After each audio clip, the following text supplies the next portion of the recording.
Detective Arthur in the Case of the Mysterious Stranger. One summer morning, Detective Arthur was busy working in the old tool shed. "Well, Arthur," said his father, "I'm glad to see you helping around the house, but why are you cleaning out the shed?" "Wait and see," said Detective Arthur mysteriously. Later on, he asked his mother if he could have some furniture from the attic. "What do you need that old junk for?" asked Mother. "Wait and see," answered Arthur mysteriously. In the attic, he found an old roll-top desk with lots of cubby holes, and he found a swivel chair.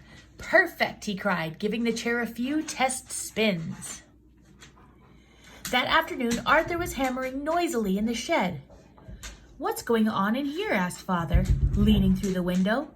"Wait and see," answered Arthur, as he hammered in a nail for his coat and another for his detective hat.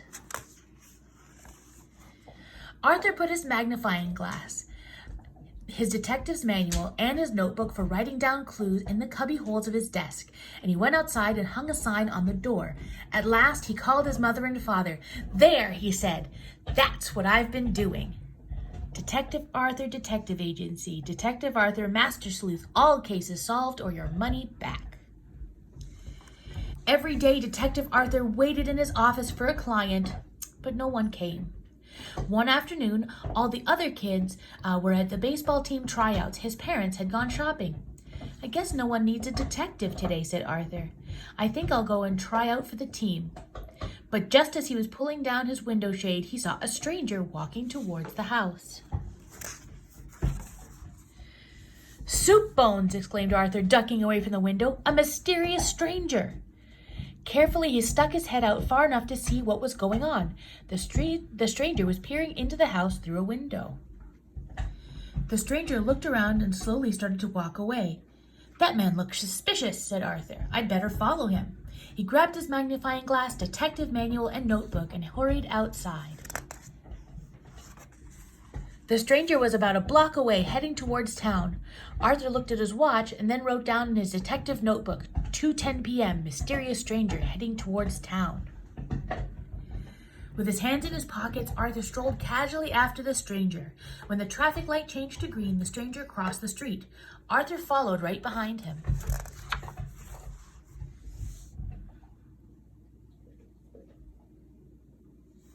When the mysterious stranger went into the coffee shop, Arthur scurried into a booth in the back.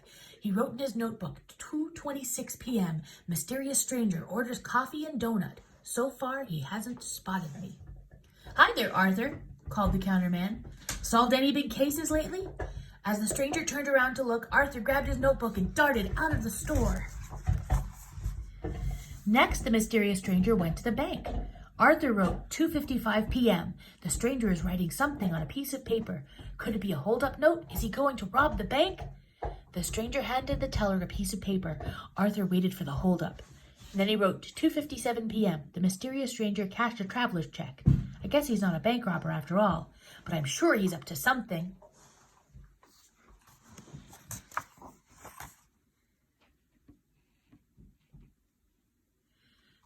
Next, the mysterious stranger went into the dime store. Arthur pretended to be trying on hats while the stranger talked to the salesman. "I would like the biggest and best disguise kit you have," said the stranger. Arthur wrote in his notebook, 3:15 p.m. The mysterious stranger is buying a disguise kit. This is very suspicious. Soon, the mysterious stranger hurried to the train station from his hiding place behind the magazine stand. Detective Arthur watched the stranger take a big leather suitcase out of his locker and pack the disguise inside the large bag. The stranger set off again. Arthur followed at a safe distance. The stranger made one more stop. Arthur wrote in his notebook, 3:38 p.m. The stranger is studying the jewelry store window. I think he's planning to rob it tonight, perhaps disguised as a night watchman. The stranger started walking out of town, straight to Arthur's house. Arthur wrote, 3:45 p.m. My parents are home. They let the stranger in the house. My guess is he plans to rob my parents and set off in disguise to rob the jewelry store. What can I do? Suddenly he heard his mother calling. "Arthur, Arthur, come quickly." Arthur rushed into the house, prepared to catch the robber red-handed. Look, Arthur, said his father, here's your Uncle Bernard, all the way from England. Uncle Bernard, cried Arthur. You mean my Uncle Bernard that I've never seen before? Yes, Arthur, said the mysterious stranger who was Uncle Bernard. I'm very glad to meet you, my detective nephew. I've heard all about you in your mother's letters, and I've brought you a present. And he handed Arthur the disguise kit he had bought at the dime store. Now, when you follow someone, said Uncle Bernard, you'll be able to disguise yourself. That way the suspect won't recognize you, even if he's seen a lot of pictures of you. And Uncle Bernard winked. Gee, thanks, Uncle Bernard, was all Arthur could say quickly. He took the notebook and wrote 4:10 p.m. The case of the mysterious stranger is solved, and I have a new disguise kit. The end.